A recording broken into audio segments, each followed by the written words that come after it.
Da li ste znali da većina ljudi ima problem po pitanju prostora za kućno ozvučenje? Yamaha upravo nudi rešenje u vidu soundbar zvučnika JAS 306.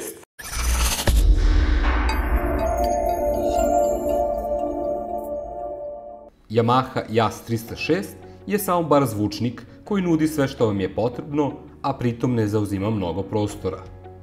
Upravo zbog ovoga ćete ga poželiti u svom domu. Zvučnik je elegantnog oblika sa virtualnim 7.1 zvukom. Možda ćete se zapitati šta je to što ovaj soundbar izdvaja od konkurencije. Poseduje čak dva integrisana subwoofera, dva tweetera i reflektujuće portove koji su zaduženi za kvalitet zvuka i moćan bas koji pruža ovaj zvučnik. I to nije sve. Ovaj zvučnik podržava visoku rezoluciju zvuka, što znači ekstremno kvalitetan zvuk. Pored svega ovoga, ovaj zvučnik, kako tvrde iz Yamahe, pruža najbolji surround zvuk u svojoj klasi. Za ovo je zadužena Air Surround Extreme tehnologija koja pruža virtualni 7.1 zvuk. Složit ćete se sa mnom da je teško da bilo koji soundbar zvučnik može da zameni pravi 7.1 sistem, ali sada Yamaha uspeva da to uradi pomoću ovog zvučnika. Ima ugrađenu Bluetooth konekciju i Wi-Fi.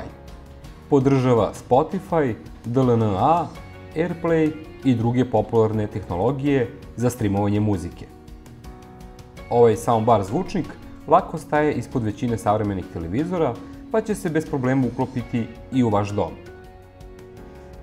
JAS 306 podržava Yamaha Music As tehnologiju koja omogućava čitav niz pogodnosti.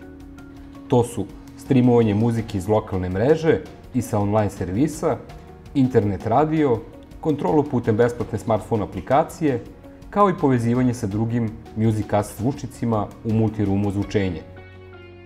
U pakovanju se nalaze soundbar, daljinski i baterije, optički kabel, distanceri, šablon za laku montažu na zid, kao i uputstva. Ukoliko imate pitanja ili vas zanima zvučnik, slobodno nam pišite ili nas pozovite. Soundbar zvučnik možete poručiti putem našeg sajta www.avemarket.rs. Veliki pozdrav do sledećeg druženja.